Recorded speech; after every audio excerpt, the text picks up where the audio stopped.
যুব দল, ছাত্র দল, শ্রমিক দল, কৃষক দল, স্বেচ্ছাসেবক দল উভয় পক্ষ মিলে আগামী 5ই আগস্ট এই দিন উপলক্ষে উপস্থিত জেলা নেতৃবৃন্দ, থানা নেতৃবৃন্দ এবং সবাইকে আমার সালাম রইল। আসসালামু আলাইকুম ওয়া রাহমাতুল্লাহি ওয়া বারাকাতুহু। সম্মানিত বন্ধুগণ, আমার কথা বলি, আপনার কথা বলেন না।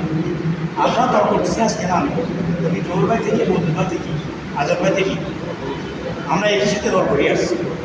কিন্তু যুবদল থেকে, ছাত্রদল থেকে যুবদল থেকে এখন মূল দল।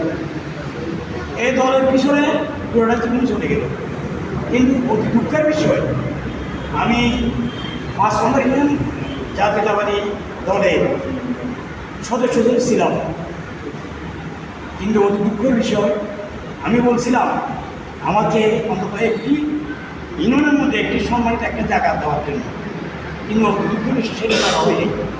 এখন আমরা দল করতেছি, দলের কাছে কিন্তু আমরা বিএনপি করে যেতে হবে। আমি যদি সদস্য যদি হই তো আমি বিএনপি করতে হবে। তো যেহেতু আমি 20শে জুলাই আমি অ্যারেস্ট হয়ে গেছি, আমি 6ই আগস্ট জেল থেকে বাইরে এসেছি।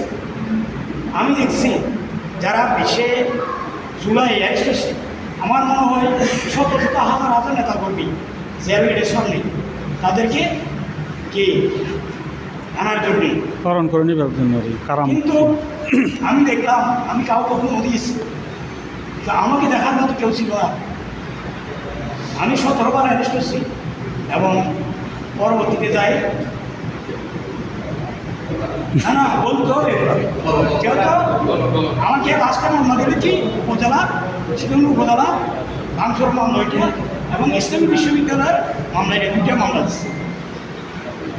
এখন আমার কথা হলো যে কেউ যদি মোবাইলে যদি স্টেজে আমার জ্বর হয়েছে, সেখানে নাস্তা পানির অভাব থাকে না, সেখানে চলে যেতে হয় না। আমি সেদিনের যদি মরিও যাই, মৃত্যু আমার ভাই মৃত্যু হয়েছে, অন্যজন বলছে অন্যজন যায় না, আমরা বিএনপি ফ্যামিলি লোক, আজকে দুঃখের সাথে বলতে হয় আমরা কিছু টাকা করি যে তা না।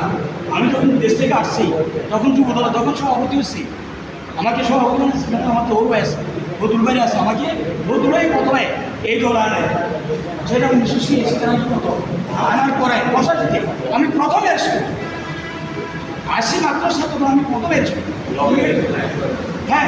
তারপর আমি বিদেশ চলে গেলাম। বিদেশ থেকে 96 আসার পরে আমাকে যুবদলের সভাপতি, আবার যুবদলের সভাপতি হলো আমাকে কে জোর বাজি হোক। তো এই পর্যন্ত দলকে শ্রম দিয়ে আসতেছি, আগামীতে দেবো। আমি দুঃখ সেই বলতেছি এই কারণে যে আমাদের মূল্যায়ন অনেক কম।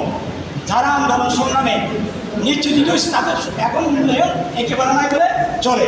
যারা 5ই আগস্ট পরে আর নতুন করে আসছে তাদের অনেক মূল্যায়ন। এবং বর্তমানে আমাদের যারা রাজনীতি করতেছেন আপনারা সবাই, আমরা যদি কোনো একটা মিটিং এবং সমাবেশ যদি ডাকি, আলোচনা সভা রাখি, কারো ভেষায় করার বেশি করে হয়ে যায়, যারা তাদের পরের কথা বলার বেশি করে হয়ে যায়, মিটিংয়ে কী চলে সেটা বলার তাদের প্রয়োজন মনে করে না। আমি যারা নেতৃবৃন্দরা আসেন, যারা আসেন তারা বলবেন। আর আমি দেখতেছি, আমি দেখি এখান থেকে মিছিল হয়ে গেলাম, শুধু মিছিল পর্যন্ত পরবর্তী কেউ না কেউ দেখবেন না, তখন ওইখানে জোরেই ছাড়া আমাদের পক্ষ নাই। আর যেমন আপনার একটা কথা বলছে যে সামনে দিয়ে ভোট পাওয়ার জন্য আল্লাহর রাস্তায় আপনারা যারা ভোট তুলবেন, ধাক্কা ধাক্কি না করে সিনিয়রদেরকে সামনে দিই, আগে আমরা ভোট তুলে ফেলবেন। তুলি যাই বললে তাই দেখেন, যাই মনকে যাই করেন, কোনো ব্যক্তি নেই।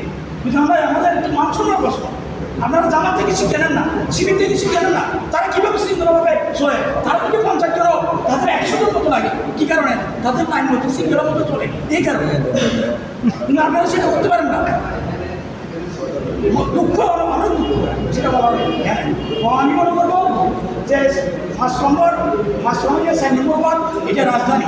তো আমরা যদি যে একটা কথা বলছে আমাদের মাঝে মানে কি সমন্বয়ের অভাবের আর প্রতি কারো সম্মান নাই, এক অপরের প্রতি এক মারামারি। আমি যারা যেহেতু আছেন যে 5 নম্বর ইউনিয়নের প্রতিটি ওয়ার্ডের সভাপতি সেক্রেটারিকে নিয়ে বসার জন্য আমি এখন দফা অনুরোধ করবো।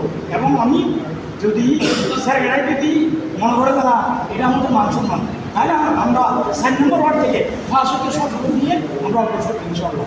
এই বলে আমি আমার বক্তব্য এখানে শেষ করছি।